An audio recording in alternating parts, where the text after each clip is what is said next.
Good morning, everybody. Let's go ahead and get started. Welcome to the South Atlantic LCC's March 3rd Thursday Web Forum. My name is Hillary Morris, and as always, I'm your Cooperative's Friendly Neighborhood Blueprint User Support and Communications person. So this Web Forum is a monthly thing. Your cooperative hosts it every third Thursday of the month at 10 a.m. just to update everyone in the community on current and ongoing work throughout the South Atlantic LCC and give you a chance to ask questions and provide feedback. So every web forum has basically the same agenda. I'll start out by introducing our presenter, who will talk for 30 to 40 minutes, and then after the presentation there'll be plenty of time for questions, as well as time for updates from your cooperative, followed by an open discussion. So before I hand things off to Ron, just a few logistics. To minimize background noise, I am going to mute everyone during the presentation, which means if you have questions, you can either type them directly into the chat box, which I'll be monitoring, or you can hold them until after the presentation. So when you're ready to speak, just remember to press *6 to unmute yourself. So before I put us in silent mode, does anyone want to speak up with questions, comments, or concerns? All right. The conference is now in silent mode. Well, great. Presenting today, we have Ron Sutherland, who's a conservation scientist with Wildlands Network.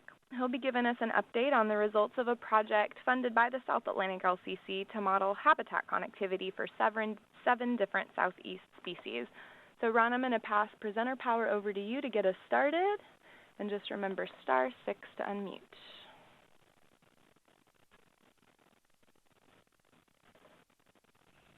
Okay. Hillary, can you still hear me? I can hear you, and just go ahead and share your PowerPoint when you're ready. And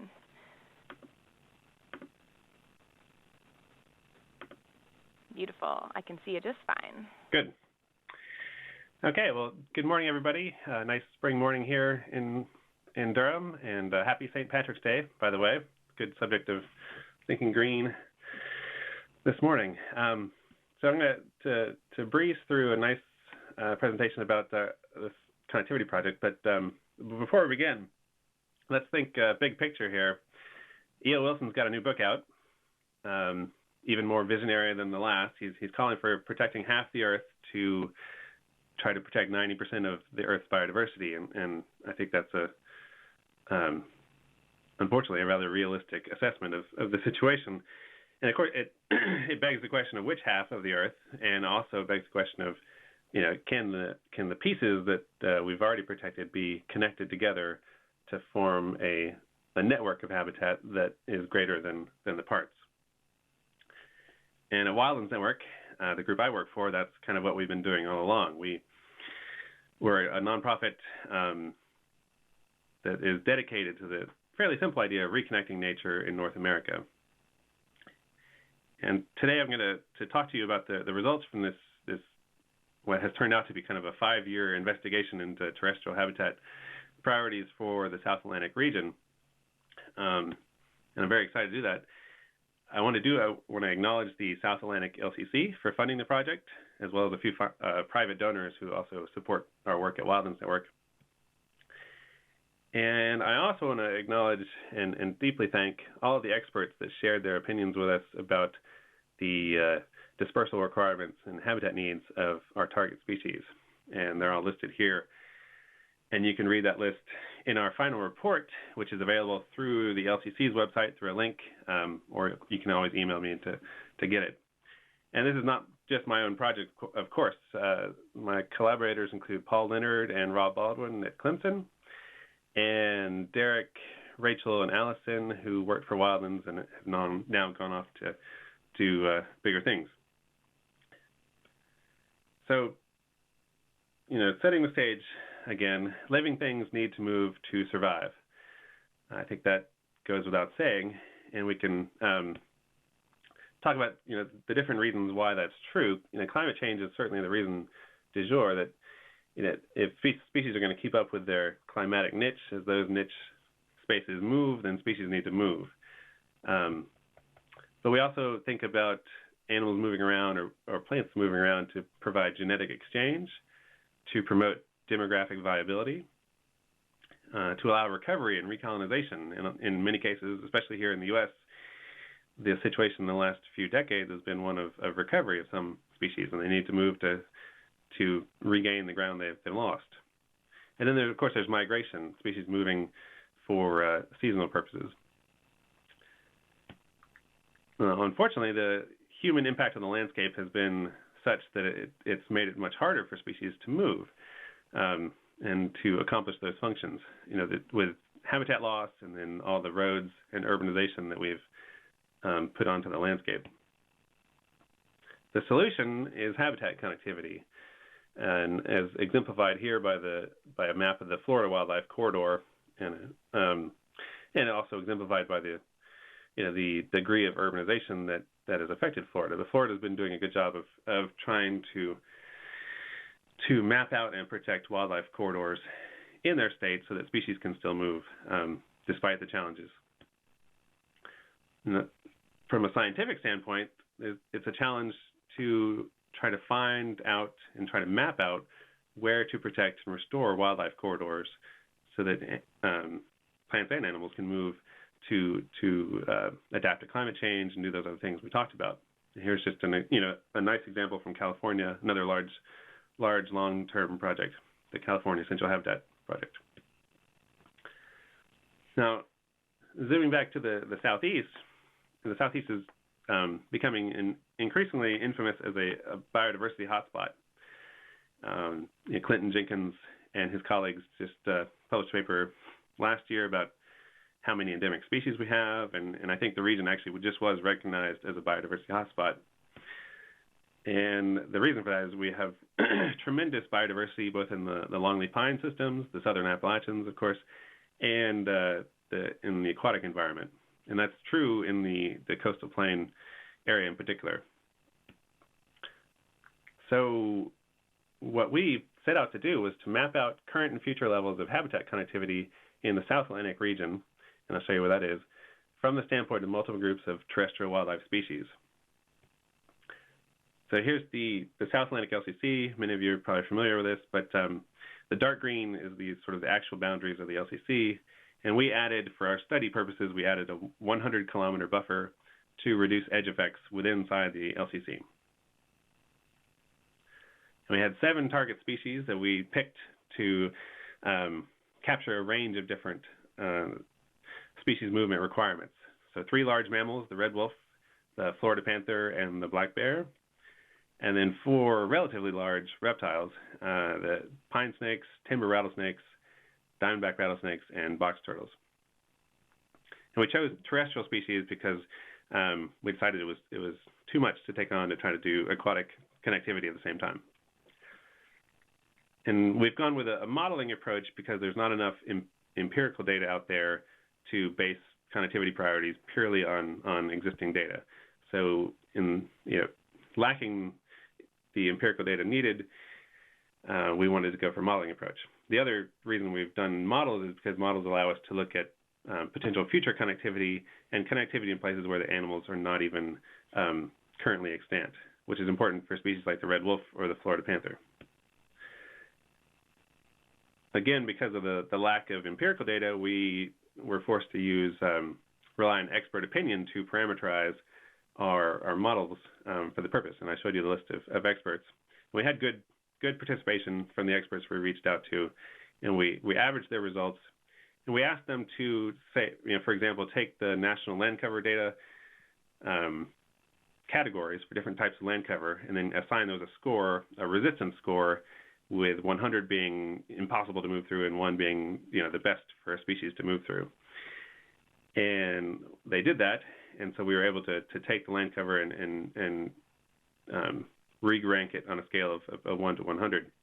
And zooming in here, you can see our eastern cougar, Florida panther, NLCD classification. The orange areas like Atlanta up here are high resistance, and then the dark blue areas are low resistance.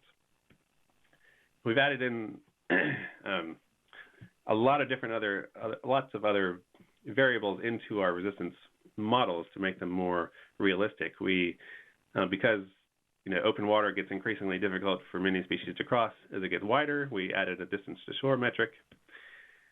We burned in protected areas and gave those a lower resistance value because we wanted to use those existing investments in conservation as anchor points, and because they, in many times, are more friendly to animal movement and survival anyways. And we also created a resistance layer based purely on traffic levels. And we did our best to create a multi-state, relatively seamless model or a data set of traffic across the region, and had our experts rank different traffic levels in terms of resistance to the species. And we burned in certain bridges. We wanted to definitely include the existing wildlife crossings in the area, but unfortunately there's not very many of those. But we did include some of the larger bridges as well and gave those a slightly reduced resistance score at those places. And then finally, because species may perceive the landscape at a scale that's greater than the 90-meter pixels that we use for the main part of the analysis, creating that resistance surface, we also made a landscape resistance metrics by using a 5-kilometer moving window, for at least for the example of the eastern cougar, to blur the land cover a little bit, blur the resistance a little bit, and then we simply added that back to the land cover and traffic resistance to create a final resistance value. So the fine scale resistance is still in there, but there's a landscape effect too. So to be really low resistance, like Okefenokee shown in the dark blue on the Georgia-Florida line, you had to have a large area with very little impediments to movement for that species. So that resistance surface is kind of a guide for how hard it is to move across the landscape, at least in our modeling perspective. And we fed that into 2 different habitat connectivity software packages. And the first was CircuitScape, developed by Brad McRae and his colleagues.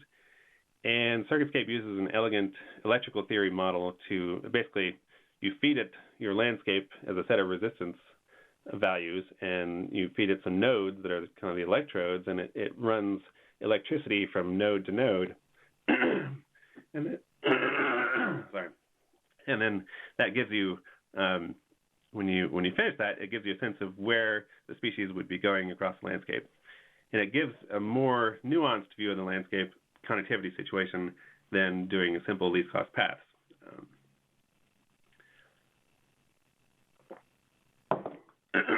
So one of the challenge of CircuitScape, as I mentioned, it needs nodes, and we did not have a set of uniform species nodes picked out for our 7 target species.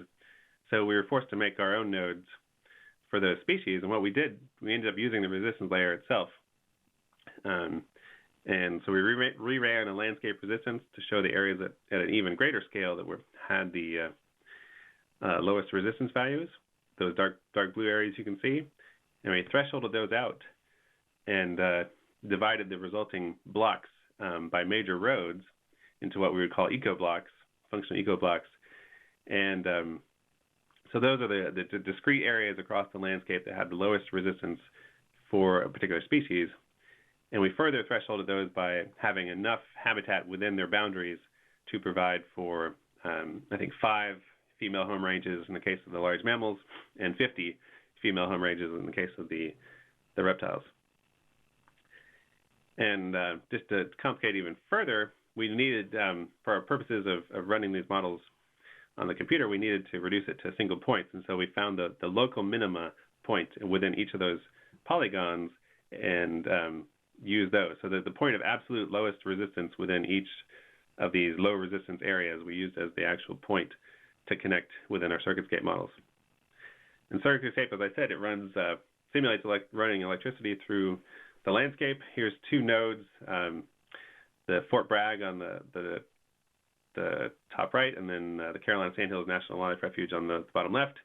And you can see the current running between it. The dark red is the higher levels of current density. And you repeat that, and that higher current density is a prediction of higher levels of dispersing animals. And you repeat that for every pair of nodes across the landscape, and you get something like this, where in this case the red is higher levels of cumulative current density. So that's what I did with CircuitScape. Connectivity Analysis Toolkit is another software package out there developed by Carlos Carroll, and it has several different options for methods, and we chose the shortest path between this centrality metric. And that's a mouthful, but it basically means, that the way the connectivity analysis toolkit works, it breaks the landscape up into hexagons, and then for shortest path between the centrality, it simulates running a least cost path between basically every pair of hexagons across the entire landscape. And it does that in an algorithmic approach. It doesn't actually do it one by one. But if you've got all those least cost paths, then you can say, where do the least cost paths start to stack up and use the same areas? And if they're using the same areas, those places are more central to the overall habitat network and thus get a higher centrality score, like the red line in this case, this sample map. We added one wrinkle to CAT software, which is that we relativized our centrality results by a null model of centrality in the absence of any variation in land cover or resistance. So on the right, you see the concentric map that shows what you'd expect, higher centrality in the middle of your study region. And so on the left is sort of the observed, the raw centrality scores we got for eastern cougar, and then we divided it by the model on the right to get a relativized model. And it turns out it didn't change things very much because the original centrality metric was not being driven by the geographic structure of the region, but it was more driven by the underlying resistance. Now, we did all that for the contemporary situation using 2006 land cover, but we also wanted to look at connectivity in the future to see how the patterns would change. So what we did to create a future resistance layer was we added in the urbanization projections from the Southeast Regional Assessment Program, SIRAP, and we rated it all the way out to 2100, which is a rather bleak future if you care about urbanization and its impacts on biodiversity. But the red areas show all the areas that had at least a 50% chance of becoming urbanized by 2100, and we burned those into the land cover. And then we also added in a relatively crude bathtub model of sea level rise, 2 meters of sea level rise across the area. We basically drowned everything under 2 meters and turned that to open water in the resistance layer as well. Everything else basically stayed the same, and we ran CircuitScape and CAT on the future layer. So here's some quick results. Trying to breeze through these. Probably the nicest looking CircuitScape result we got was from the timber rattlesnake contemporary model, and you can see the black dots represent the node center points or actually the node resistance points that we used, and you can see that the nodes basically drive the patterns of highest predicted current flow. The green is high flow density, and the red is low. And there's kind of three bands here. One band kind of falls along the Appalachians, that's sort of outside of our study area. Central band falls along the fall line forests that have often regrown since the agricultural period. And then there's a line kind of along the outer coastal plain from Okefenokee all the way up into North Carolina. A few other examples here. Here's black bear, 2006, and this model and several others show higher levels of predicted flow of black bears in the southern end of the LCC than the northern end. And we're still, some of that's driven by the fact that Okefenokee is down there, and its weight. Our model, the way we added the pairwise results up, we weighted them by the size of the nodes that were in each pair, and so Okefenokee ends up making a lot of high connectivity flows in the southern Georgia area. But it's also important to realize that we can, these results are non-scalar. They haven't been tested by empirical means, and so we can zoom in on eastern North Carolina and relativize the black bear results, and you can actually see the patterns of black bear flow that are predicted just for North Carolina, for example. Here's Florida panther.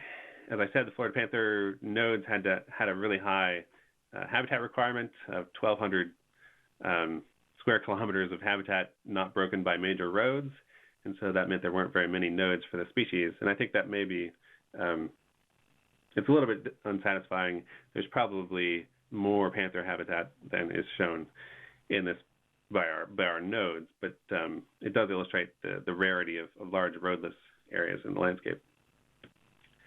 And here's the red wolf. The red wolf species experts indicated that the red wolf was more tolerant of agricultural areas than some of our other species, and so you can see fairly general flows of the red wolf across eastern North Carolina and down in Georgia. Diamondback rattlesnakes, lots of nodes clustered in kind of the major longleaf areas that are left across the region. Pine snakes, less of a coastal influence than the diamondbacks, but heavily focused in some clusters in the Sandhills region. And then box turtles we were unable to run because of the sheer number of nodes, even for our supercomputer purposes. So I didn't mention that. The way we ran these models in CircuitScape, Paul Leonard at Clemson managed to figure out how to rework the CircuitScape program so that it would work better in a parallel processing environment on a large supercomputer cluster. And so that's how we're able to run fine scale models at such a broad region. But the box turtle basically broke the supercomputer. Now, what did we see when we looked at the future? Here's the Black Bear 2006 model again, and then if we shift to 2100, this is what you see. And the most obvious change, there's a sort of a shift to the north in terms of emphasis for connectivity, but there's also this area, the Albemarle Peninsula, turns white because it's basically no longer a suitable habitat for black bears because of sea level rise. Zooming in, here's the 2006 layer, and here's 2100, so you can see that decay on the Albemarle Peninsula. But then it shows some fairly discrete pathways for black bear connectivity in eastern North Carolina. It's important to keep in mind this map is scaled by the 2100 results. If we scale it instead by the 2006 results, you actually see a pretty remarkable reduction in connectivity between 2006 and 2100. And that is driven in part by changes in the landscape. There's less favorable habitat to move through. And it's also heavily driven by the reduction in the number of nodes because of the loss of habitat. And for most species, I think the average species lost about half of the nodes that they started with in 2006, from 2026 to 2100. So that has some relatively dire implications for future connectivity if projections of urbanization come to pass. Now the connectivity analysis toolkit results have a different look to them. What we've done here in this map, here's the box turtle 2006. We were able to run box turtle for this because there's no nodes to deal with. And the dark blue lines represent the areas on the top 5% of centrality scores for the landscape, and the light blue represent the rest of the top 10%. And then in this map, you can see the green protected areas. And it's fairly typical. There's some areas where the lines converge, especially protected areas like Savannah River site on the border of South Carolina. And then for the box turtle, the Uares area, just west of the Uares in the Sandhills, has lots of different lines running through there. Here's black bear, just to show another example. And then if we skip ahead, most of the results are fairly similar to that for the cat models. But looking at the future models, just to show you that really quick, here's 2006 black bear. And when we shift to 2100, you see that the most obvious thing is a shift inland for the lines of high centrality. And I can do that. Here's 2006, here's 2100. You see things shift inland, and then we also notice there's a trend towards consolidation and the lines sort of merging together. So what happens when we overlay the two models together? Well, we did that for some focal regions in the final report. You can look there, and here's one, the Onslow Bight region of North Carolina. And you can see that, first of all, it's important to note that there's some areas on our centrality results where we have several lines of parallel high centrality running through the same area. And we take that as a sign that area is particularly important to the architecture of the whole system. And then on this map, we show the centrality lines in dark blue and light blue, and then the CircuitScape results are kind of the light green and yellow as the areas of high predicted current flow. And you can see there's generally basically some good agreement between the two models. Particularly, here's this junction between Hoffman Forest, which has lots of connectivity running through it, and then Croatan National Forest, both the centrality model and the circuitscape model agree that that's an important connection. And in fact, that area is one where the North Carolina DOT is going to be building a new wildlife crossing when they widen the highway between that area, and that's good news. So you can see more of the results in our final report. We put all the different layers are in there, and you can download the data as well. So let's talk briefly about what we've sort of contributed to science for this project. Thanks to the work of Paul Leonard, we were able to do fine-scale, broad regional modeling with a supercomputer, at least for the circuitscape methods. And I think that's going to be increasingly a popular option among conservation planners to use parallel processing power to really look at bringing these large-scale models down to a scale that's usable by conservationists. We also modeled connectivity under current conditions and future conditions, which is an important step forward. And I think we can increasingly do that, taking climate into account as well. And we're working on some of that, the climate-sensitive connectivity modeling. We're doing that for the Southeast Climate Science Center with Dr. Nick Haddad and some colleagues. We used a range of different southeastern species for this project. Moved beyond the typical focus for the southeast and longleaf pine. Connectivity has been thinking about, how do we recover the red cockaded woodpecker? And that's been kind of a relatively singular goal of many land management agencies. And so while that it's certainly important, but here we've provided some species, the reptiles in particular, that provide us with a new set of priorities that can be used to design actual structural connections in the longleaf pine region, for example. So I think that's important. And the way we did our models by focusing on potential connectivity and not just currently looking at connecting existing occupied blocks of habitat, I think allows our results to be used more generally to look at how do we recover these species across the landscape. It would have been relatively boring to just do connectivity for red wolves, for example, just on the Albemarle Peninsula, but instead we were able to look at connection priorities across the landscape for these species. Briefly, some comparisons between these two models. Circuitscape, we were able to do finer scale results because it was good for parallel processing, and so we could employ the supercomputer there. But as you may have seen, some of the results for Circuitscape were relatively diffuse. It was actually fairly rare to see discrete corridors, and those tended to be the large river valleys in the system, like the Great PD, for example, would have pretty obvious current flow. But then a lot of our Circuitscape results seem to be relatively diffuse. And that, in part, that's the cumulative effect of stacking together lots of different pairwise results. And if we look at single pairs, then those can be a little more discrete.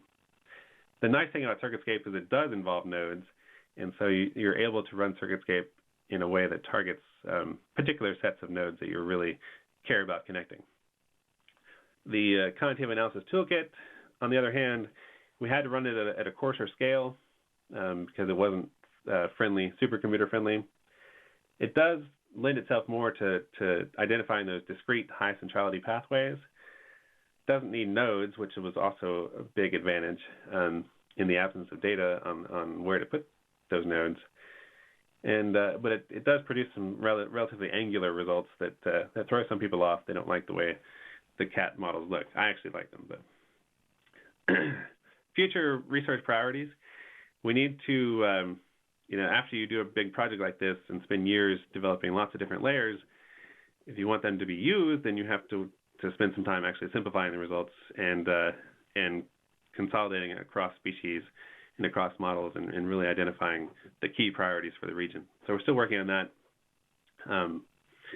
And another avenue, of course, is looking at range-wide connectivity modeling for longleaf pine systems. We've done some of that work already, kind of some pilot studies, but there's a need to take that to the next level and really do a nice job of taking climate change into account and looking at how do we reconnect the longleaf pine system across the southeast. And we'd be happy to work with other LCCs on connectivity for other priority species. One of the things that would really help is if scientists can help us develop better metrics of regional landscape connectivity, so you can tell if you do some change in the landscape, what's going to be the impact on the overall connectivity situation. And that way you can prioritize mitigation efforts, like where to put wildlife road crossings based on the net, the delta benefit to the overall connectivity of the situation. And then, most importantly, we've made these models. They're basically predictions of how animals will flow across the landscape, and we need to test those with empirical data, whether it's camera trapping or telemetry, or in the case of the reptiles, drift fence surveys and that kind of thing. These models are basically a set of hypotheses about animal movement in the South Atlantic region, and we need to test them. Conservation recommendations. There's the big picture situation. As I said, there's basically two north-south corridors of note in the LCC along the fall line, along the outer coastal plain, and then there did seem to be some links, mostly created by large river valleys, between those two corridors. And that, from our perspective at Wildlands Network, we see that as an essential part of what we call the Eastern Wildway, which is a continental scale habitat corridor stretching from Florida all the way up to the Gaspé Peninsula in Quebec. And we encourage anybody that is interested in being part of the Eastern Wildway planning effort to let us know.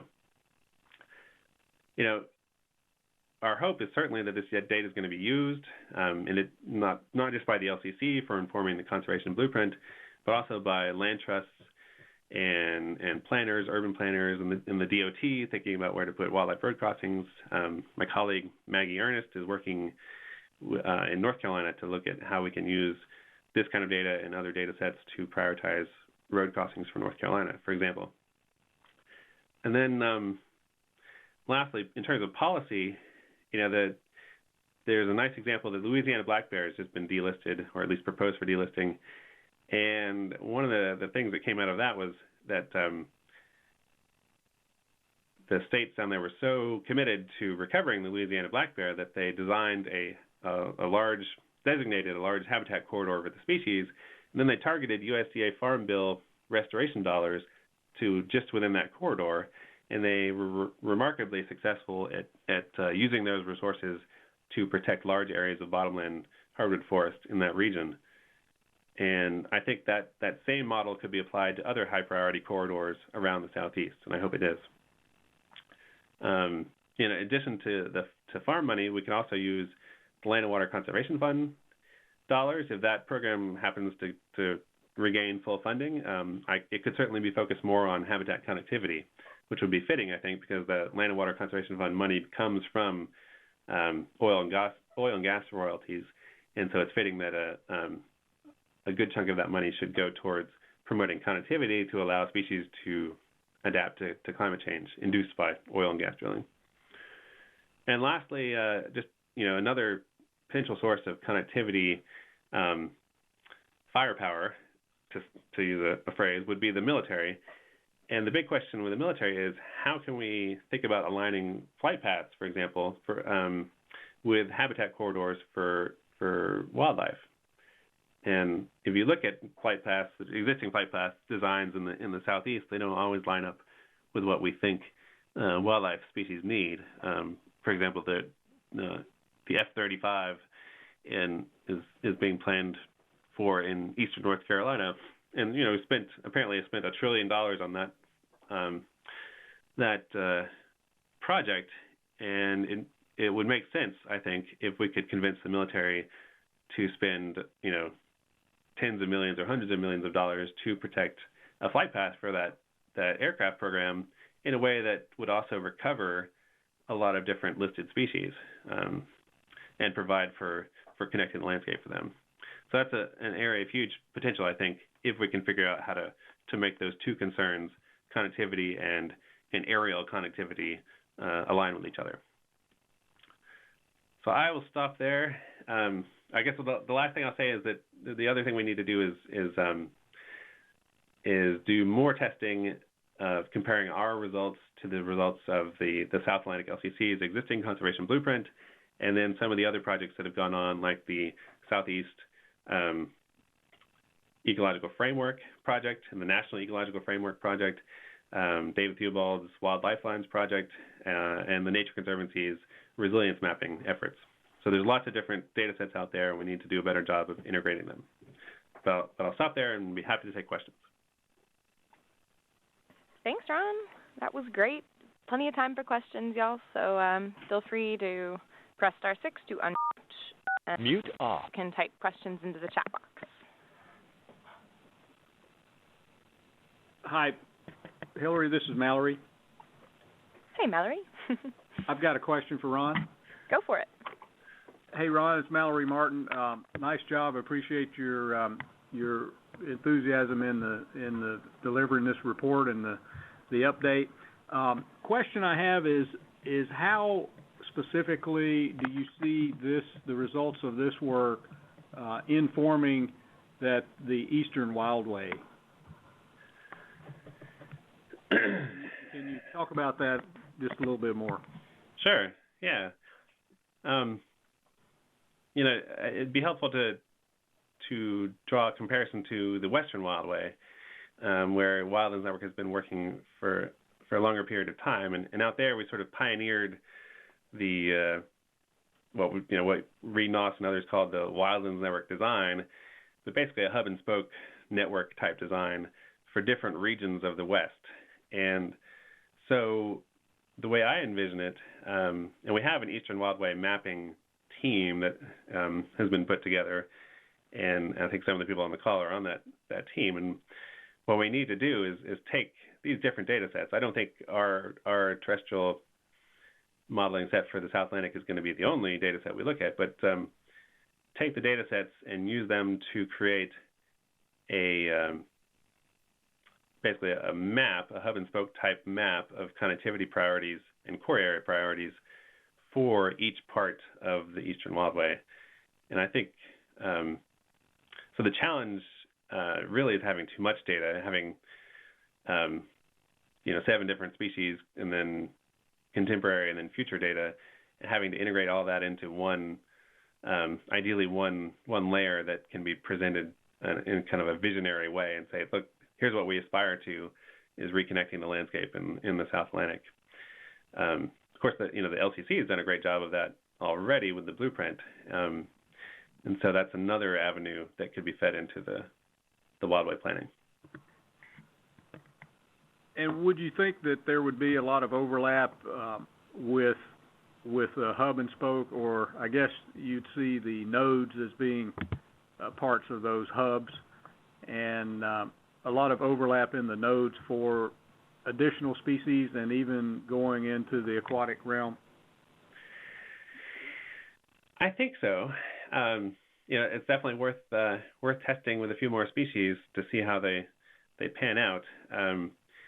One of the, as I think mentioned a few times, some of the corridors that really stand out in our circuitscape results tend to be the river valley corridors, and so it's a bit ironic that our terrestrial focus ended up yielding these river valleys as important connectivity pathways. But anybody that's familiar with the region knows that's true, because they're, thanks to our hurricane legacy, those areas are undevelopable and they're still largely intact.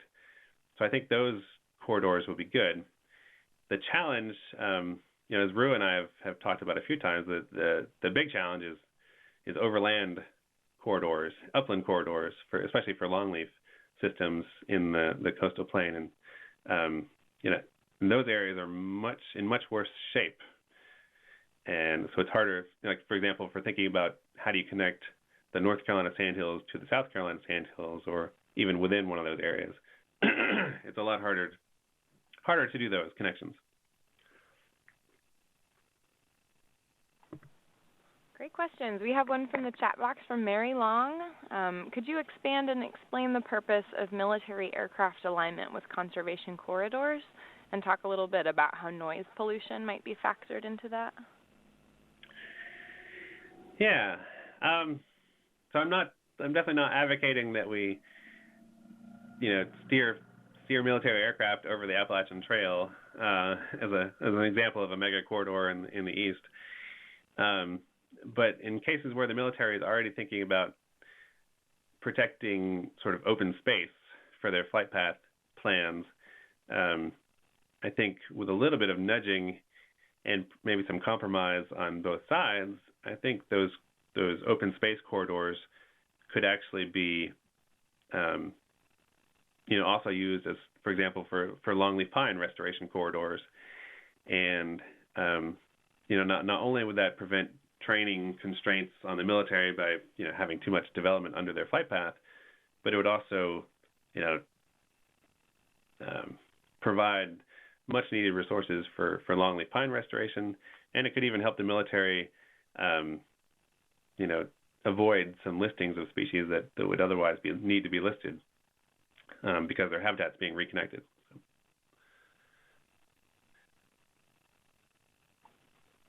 Great, thanks. Any other questions?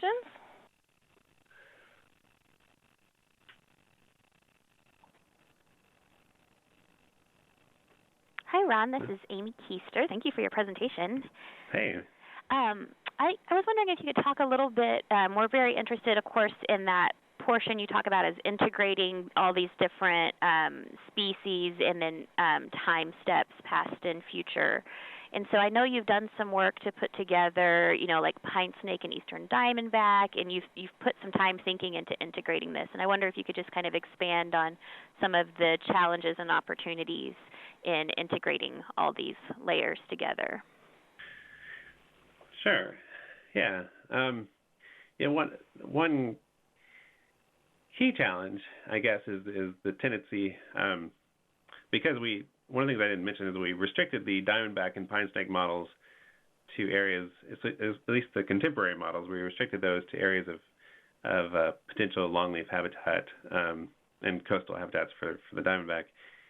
And so those species were not represented in the the upper Piedmont in the mountains part of the buffer area for the LCC that we used. And so if you simply just stack up all 7 layers for 7 species, then it tends to overemphasize places that have diamondbacks and pine snakes, and then that would tend to underemphasize the Piedmont mountains in that example. So that's one challenge. But I think the hard part really is just finding a way to overlay these different layers and capture the essence of the underlying structure that comes out. And that, I think, that's the challenge. And looking at how the different species are correlated with each other, we have not done as much of that as we needed to yet. For the other project we're involved with the Climate Science Center, we've done a lot of more quantitative comparisons between the models, and I think some of that needs to be brought to bear for these results as well. But looking at just how well the different species correlate with each other, and then are there really specific areas that turn out? And the other, one other challenge with this kind of model, like especially on the circuitscape side, is that the nodes, the way circuitscape ends up working, the nodes really drive the highest values of connectivity. And so that's why for most of the maps I've showed today and in our final report, we used a quantile approach to show those layers, because that tends to de-emphasize the actual node points. But if you are using the raw data and do it that way, then you it's very easy to emphasize the node points too much in the resulting layer, and so you'd basically end up with a set of hotspots for connectivity that are nothing more than the nodes we used. But I think it's important to, in some ways, to trim out the areas that are already protected, and which usually would cover a lot of the nodes anyways, and look at what our results tell us about the priorities between those protected areas. Yeah. Is there anything in the work that you've done with the Climate Science Center? I'm wondering if there would be an approach where we could look at kind of a structural connectivity map and build some kind of hub and spoke idea from that, and then use this functional connectivity to test and see, okay, so, looking at the structural side, this seems to work, but then can we use the functional species-specific data to see if we're actually able to capture those species with that one approach? Mhm. Is that something? That makes sense to me. Yeah. Sounds great. Cool. Yeah. No. For example, we could use the blueprint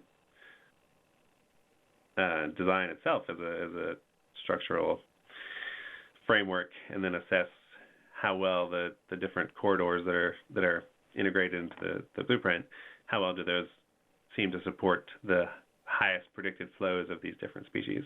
Yeah, that makes sense. Cool.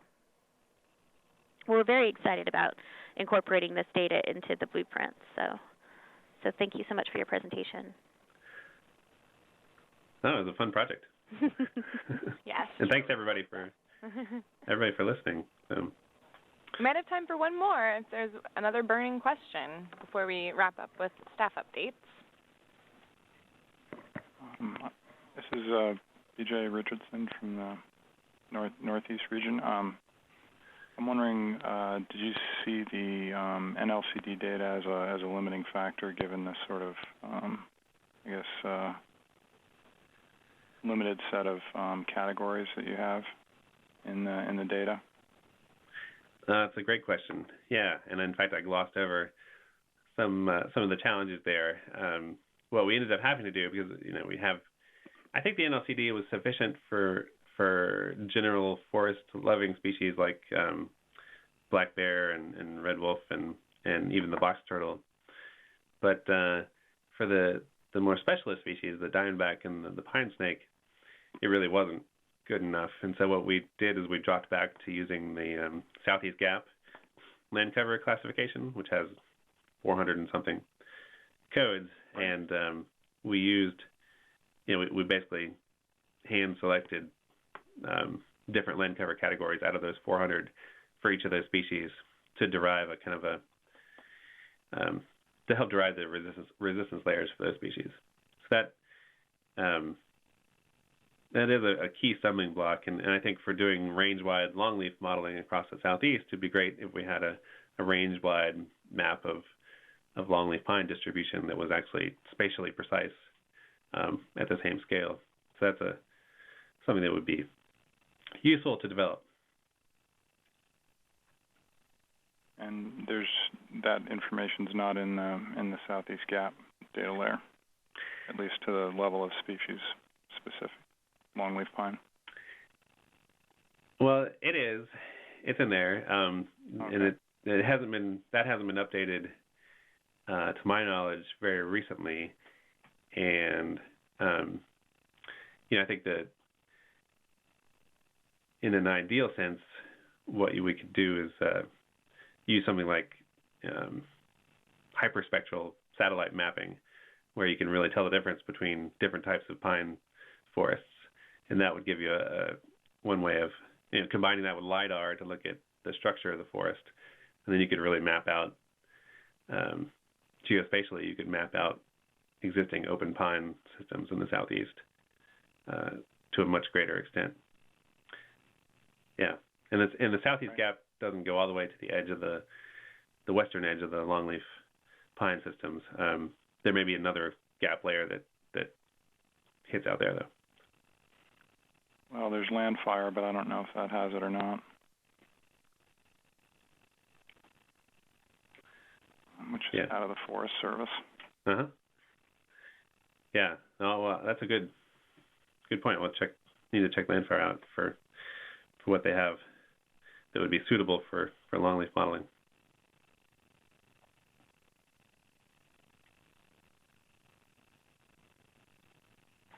All right. Well, thank you again so much for the presentation, Ron, and appreciate everyone contributing to this fabulous discussion. We got great participation today. I'm going to go ahead and take the presenter power back here and wrap up with some updates from the staff of your cooperative.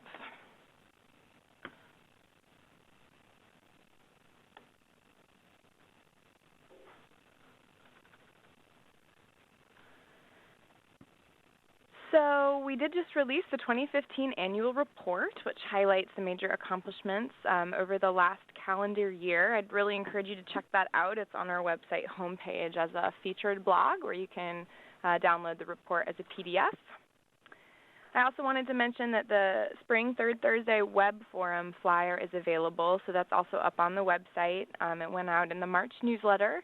Just gives you a sense of what presentations to look forward to in April and May. And then Rua wanted to share an update on urban growth modeling for the South Atlantic. Rua? So an update on the urban growth models, the new sort of 30-meter pixels covering the entire South Atlantic region. So you might have seen in the newsletter, we did got our first initial run across the whole South Atlantic.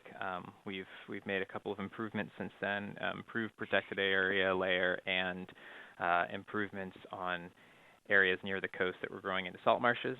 But now, so we've made improvements on the business as usual, and now in the process of running the models that will look at some different smart growth scenarios, including things like looking at different increasing densities of populations and also different options for urban infill. And those combinations including the blueprint itself, and so reducing the probability of something going urban based on its blueprint priority. So all those different possible combinations of scenarios of, business as usual, different smart growth, and then also incorporating the blueprint. So that's pretty exciting. I've got the models down to running apparently in a day, which is pretty awesome given the scale and resolution. So hoping that within a month or so we'll have those a number of different results of not just kind of business as usual scenario, but what the future landscape might look like at pretty fine resolutions under some different smart growth scenarios, which is very exciting. And as Rua said, if you're interested in learning a little bit more about that project, there was an article in the February newsletter about that written by the postdoc at NC State working on that project. It's being done out of Ross Meyer's lab.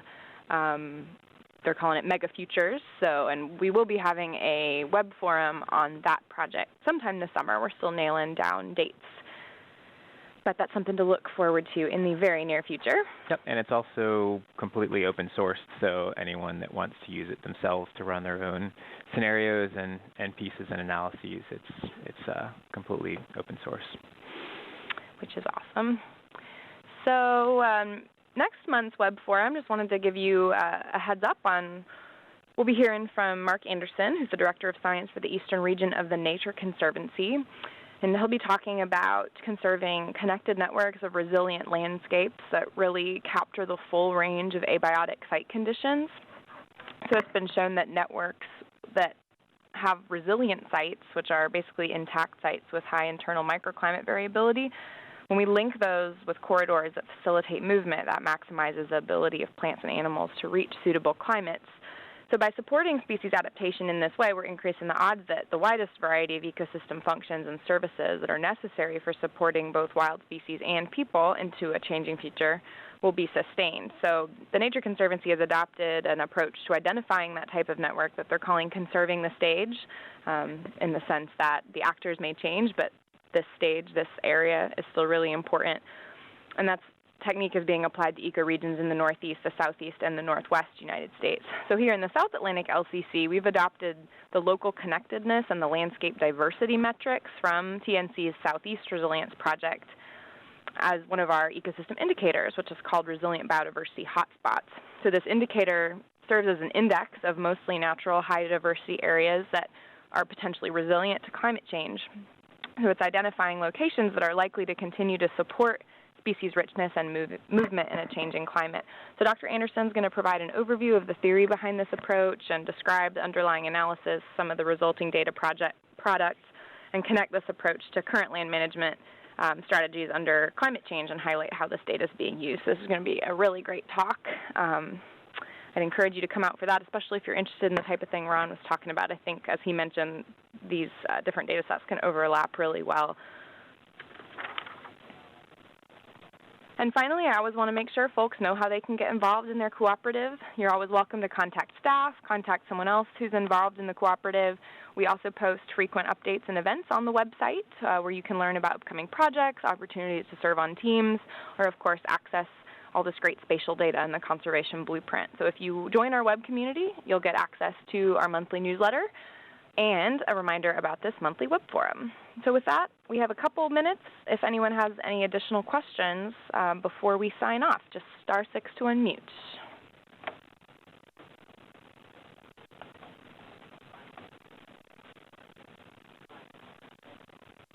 Okay, if not, it's just about 11 o'clock, so that's it from us. Thanks again, Ron, so much for presenting, and appreciate you all coming out today, and hope to see you next month.